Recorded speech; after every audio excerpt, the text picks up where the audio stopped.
Hey guys, on today's video we're gonna be buying some stuff on the item shop. So let's just go into item shop, which is our fourth option, and from there we're gonna see a lot of stuff that has come up.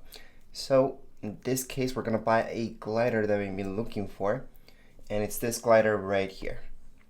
So we're gonna go ahead and purchase this.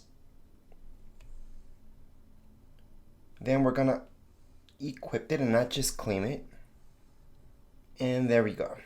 Now before we go back, I do want to mention that down here below on the right hand side, you guys will see that you guys can cancel the purchase. So if you made this purchase by accident, right now is the time to cancel it.